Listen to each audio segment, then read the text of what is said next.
हाँ तो हाय, चालू करते हैं अपन लोग। क्या पढ़ने वाले हैं आज? Wound healing. तो अपन लोग वुंड हीलिंग को ना बेसिकली दो वीडियो में बांट के पढ़ रहे होंगे, पार्ट वन और पार्ट टू करके पढ़ेंगे बेसिकली। तो पढ़ने के पहले मैं ये बता देता हूँ कि जो अपना ये चैनल, ये जो अपना नोट्स है ना, ये सब ये मैं अपने एक टेलीग्राम चैनल बना दिया हूँ, उस पर सारे नोट्स डले हुए हैं। उस टेलीग्राम चैनल का नाम क्या है? मेडिको। ठीक है ना?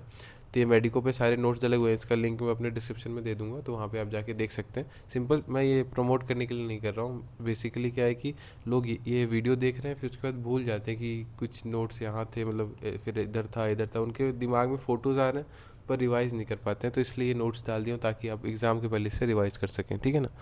तो चलिए अब हम लोग चालू करते हैं। क्या पढ़ने वाले हैं आप? Basically wound healing. Wound healing को अपन लोग बेसिकली दो पार्ट में बांट देंगे। ये वुंड हीलिंग वाला पार्ट इस वीडियो में पढ़ेंगे, अगले वाले वीडियो में primary secondary intention, factors affecting wound healing और कॉम्प्लिकेशन ऑफ वुंड हीलिंग पढ़ेंगे। ठीक है? तो चलो चालू करते हैं वुंड हीलिंग के बारे में। क्या समझते हो? वुंड का मतलब क्या होता है? जख्म, है ना? तो उसका हील करने के प्रोसेस को ही तो देखो, अपने को इंजरी हुआ, वुंड हुआ, अब उसका उसके रिस्पॉन्स में बॉडी बोलेगा ना इसको ठीक करना है, नहीं तो वहाँ पे लगा रह गया तो फिर बैक्टीरिया, वायरस, ये सब आने लग जाएगा। तो वही attempt to restore normal structure and function को ही अपन लोग क्या कहते हैं? हीलिंग। मतलब क्या, अपना जो बेसिक नॉर्मल स्ट्रक्चर था उसका, उसको वापस रीस्टोर करने के प्रोसेस को ही हीलिंग कहते हैं। तो बॉडीज़ के लिए ना दो मैकेनिज्म करेगा। जैसे मान लो आपको ब्रेकअप पे किसी से लड़ाई हो गया, ठीक है?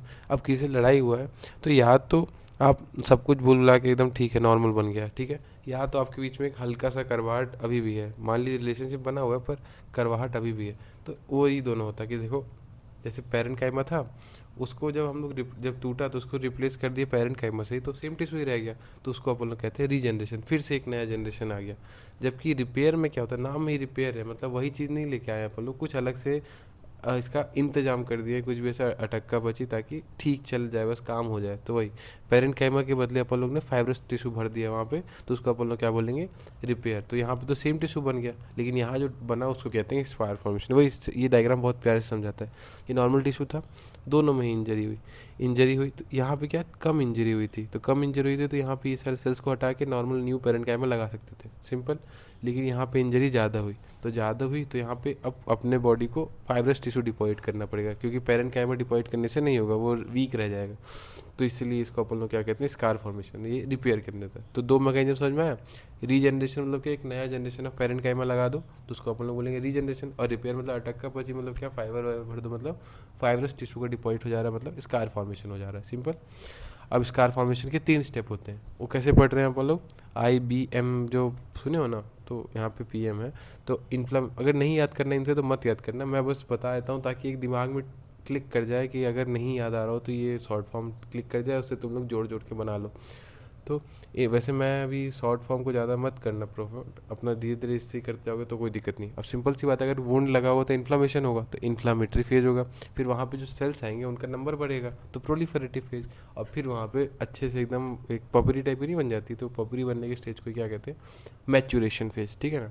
तो इन्फ्लामेटरी फेज, प्रोलिफरेटिव फेज और मैच्यूरेशन फेज, 3 फेज होता है। ठीक है ना? तो इन्फ्लामेटरी फेज समझते हैं। IBM, बी मतलब पी मान रहा हूँ यहाँ पे मैं, और PM। ठीक है? तो इन्फ्लामेटरी फेज, इंजरी हुई तो अपने इन्फ्लामेटरी सेल्स है, उन्होंने क्या निकाला? Inflammatory mediators. ठीक है ना? तो इन्फ्लामेटरी मीडिएटर्स में क्या हो गया? एपिनेफ्रिन, नॉन एपिनेफ्रिन, प्रोस्टाग्लैंडिन, ये सब आया। अब एपिनेफ्रिन, नॉन एपिनेफ्रिन क्या होते हैं? कैटिकोलामाइंस। ठीक है ना? कैटिकोलामाइंस का काम क्या है? BP बढ़ाना होता है ना, तो बेसिकली ये कॉन्स्ट्रिक्ट करा रहे होते हैं। वे जो कॉन्स्ट्रिक्शन कराएंगे, अब देखो ये वेसल वॉल है, इसको कॉन्स्ट्रिक्ट कराएंगे तो एंडोथीलियम से बना है, तो एंडोथीलियम रिट्रैक्ट कर रहा होगा, नीचे आ रहा होगा। और जब एंडोथीलियम नीचे आ रहा होगा और यहाँ से प्लेटलेट सेंटर से जा रहा होगा, तो इसे टच करेगा प्लेटलेट।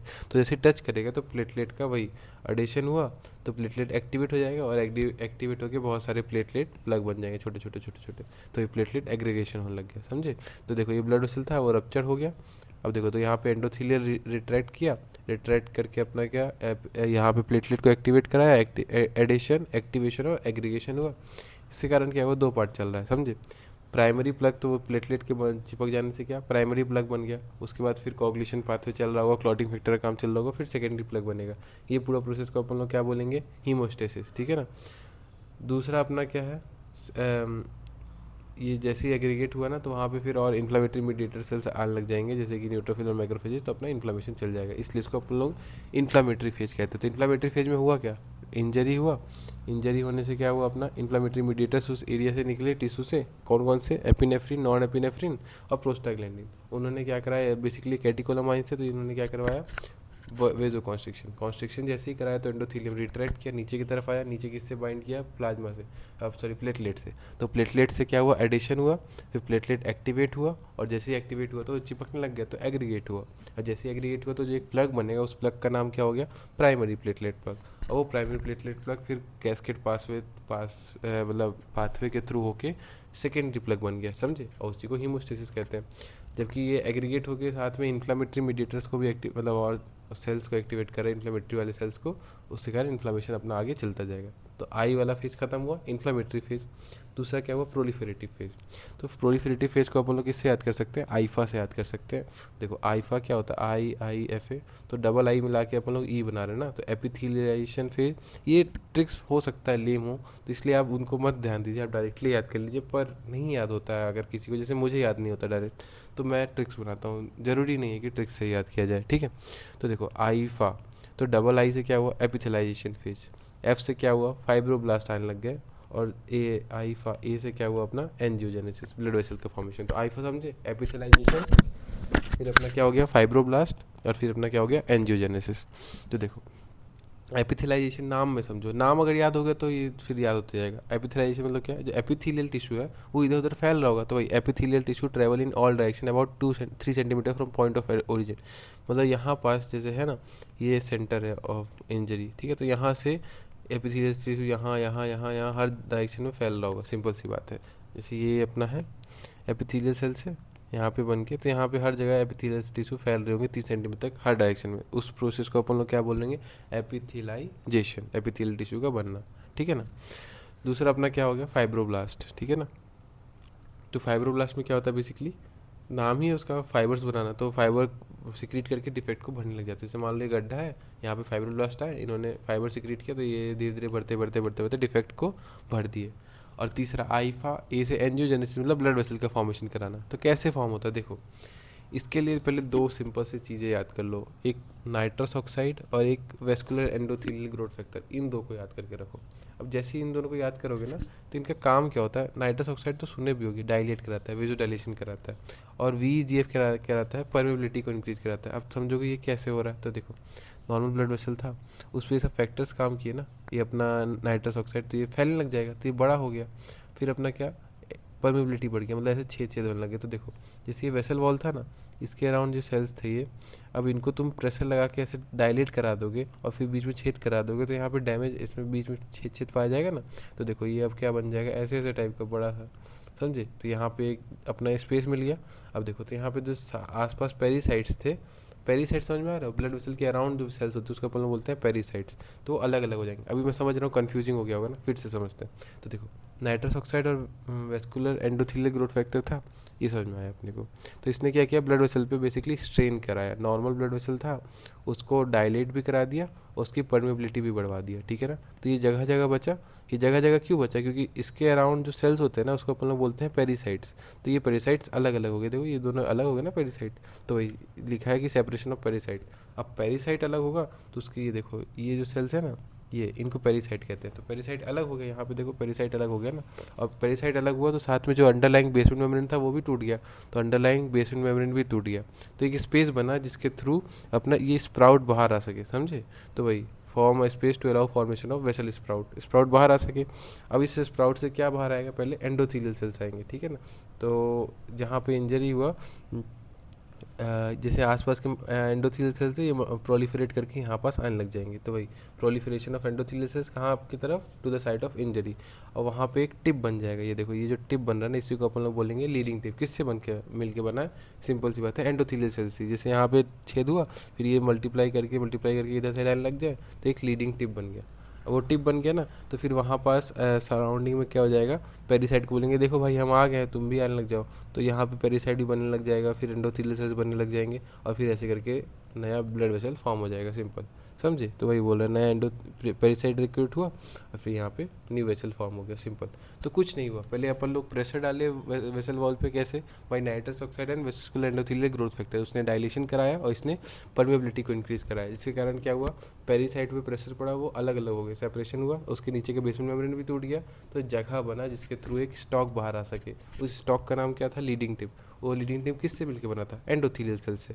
एंडोथीलियल सेल्स फिर धीरे धीरे आए, उन्होंने फिर पेरिसाइट को भी रिक्रूट कराया और इसके अराउंड फिर एक नया वेसल, नया ब्लड वेसल बन गया जो दो वेसल्स को कनेक्ट कर रहा था। तो अपना इन्फ्लामेटरी फेज समझ में आया था। उसमें क्या हो रहा था, उसमें जो साइट ऑफ द इंजरी था उसमें इन्फ्लामेटरी मीडिएटर्स वेजो कॉन्स्ट्रिक्शन करा रहे थे, तो एंडोथेलियल सेल्स से रिट्रैक्ट हो रहा था, तो प्लेटलेट एक्टिवेट हो रहा था, कैसे, बाय एडिशन, एक्टिवेशन और फिर एग्रीगेशन हो रहा था। एग्रीगेशन के बाद दो पार्ट चल रहा था, या तो आप प्राइमरी प्लग सेकेंडरी प्लग बना के हीमोस्टेसिस करा दो, वहाँ पे ब्लड थोड़ा स्लो करवा दो, या तो दूसरी बात क्या था, इन न्यूट्रोफिल्स और मैक्रोफेज को स्टिमुलेट करके अपना इन्फ्लेमेशन चालू रखो। दूसरा है अपना प्रोलिफेरेटिव फेज। प्रोलिफेरेटिव फेज में सिंपल सी बात है, क्या हो रहा होगा, प्रोलिफरेशन हो रहा होगा, तो उसको याद करने के लिए आईफा याद किया, मतलब एपिथेलाइजेशन, फाइब्रोब्लास्ट और एंजियोजेनेसिस। सिंपल, एंजियोजेनेसिस में आप लोगों ने प्रेशर डाल के किया, उस पर नाइट्रस ऑक्साइड करके डाल के या VEGF डाल के, पेरिसाइट टूटे, बेसमेंट मेम्ब्रेन टूटा, जगह बना, लीडिंग टिप आया और एंडोथेलियल सेल्स बनने लग गए, सिंपल। अब अपना आ जाता है मैचुरेशन फेज। तो मैचुरेशन फेज में क्या होता है, जो अपना फाइब्रोब्लास्ट बचा हुआ था ना, वो कोलेजन आसपास सिक्रीट करेगा उस एरिया में, और वहाँ पे फिर रीमॉडलिंग करके पूरा ठीक ठाक कर देगा उसके मैट्रिक्स को, और वो जो स्ट्रक्चर बनेगा उसको अपन बोलेंगे स्कार फॉर्मेशन। तो बेसिकली यही है, देखो यहाँ पे स्कार फॉर्मेशन, यहाँ पे ब्लड वेसल बन गया, इन्फ्लामेटरी मीडिएटर्स पहले से थे, और यहाँ पे फाइब्रोब्लास्ट ने प्रोटीन सिक्रेट करके स्कार फॉर्म करा दिया, यही है। तो ये अपना 3 फेज हो गया, समझ में आया। तो वुंड हीलिंग अगर सिंपल से समझाना तो क्या, बॉडी का रिस्पॉन्स है ठीक करने के लिए, दो तरीके से हो सकता है, या तो रीजनरेशन या तो रिपेयर। रीजनरेशन तो सबसे अच्छा है, सेम टिश्यू बन गया कोई दिक्कत नहीं, पर ज़्यादा रिपेयर होता है जब सीवियर इंजरी होता है। तो रिपेयर के लिए अपने पास 3 फेजेस हैं, इन्फ्लामेटरी फेज, प्रोलिफेरेटिव फेज और मैचुरेशन फेज, ठीक है ना।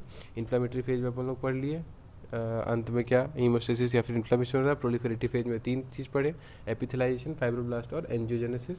इसमें भी 2 फैक्टर पढ़े, एक तो अपना नाइट्रस ऑक्साइड और एक अपना वेस्कुलर एंडोथेलियल ग्रोथ फैक्टर, और एक लीडिंग टिप समझे थे। और मैचुरेशन फेज अपन लोग पढ़ लिए। मैचुरेशन फेज में अपन लोग ने, हाँ, ये जो नया ब्लड वेसल बन रहा है ना, उसी को बार बार ग्रेनुलेशन टिश्यू, देखो ग्रेन्यूलोमा और ग्रेन्युलेशन टिश्यू दोनों में अंतर होता है। जो अपन लोग इस तरीके से नया ब्लड वेसल एंजियोजेनेसिस के थ्रू नया ब्लड वेसल बनाया ना, उसको अपन लोग बोलते हैं ग्रेन्युलेशन टिश्यू, ठीक है। ग्रेन्यूलोमा, देखो ग्रेन्यूलोमा और ग्रेन्युलेशन टिश्यू। ग्रेनुलेशन टिश्यू क्या होता है, नया ब्लड वेसल का फॉर्मेशन, जो नया ब्लड वेसल बना उसको ग्रेनुलेशन टिश्यू कहते हैं। जबकि ग्रेनुलोमा क्या होता है, क्रोनिक इन्फ्लेमेशन में पाया जाता है, उसमें मैक्रोफेज और वो सब पाए जाते हैं। तो इसीलिए अंतर समझना, ग्रेनुलेशन टिश्यू मतलब क्या, ब्लड वेसल, और ग्रेनुलोमा मतलब क्या, अलग से क्रोनिक इन्फ्लेमेशन का एक स्पेसिफिक सेल होता है, ठीक है ना। स्पेसिफिक सेल मतलब एक एरिया को बोला जाता है ग्रेनुलोमा, समझे। चलो अब पार्ट 2 में कंप्लीट करेंगे।